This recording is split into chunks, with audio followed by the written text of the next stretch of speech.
কাজল আপনার ছেলেকে বদনজর থেকে বাঁচাতে পারে না, বদনজর থেকে বাঁচাবে কে?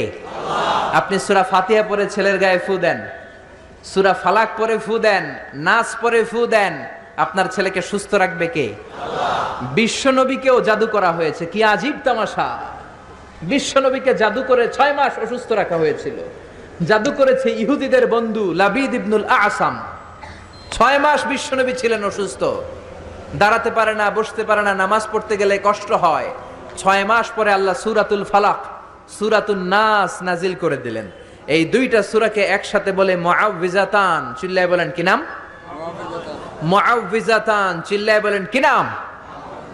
এই দুইটা সূরা পরে যদি ফু দেন, কোন জিনের বাদশাও আপনার ছিটেফোঁটা কিচ্ছু করতে পারবে না। চিল্লায় বলেন ঠিক কিনা?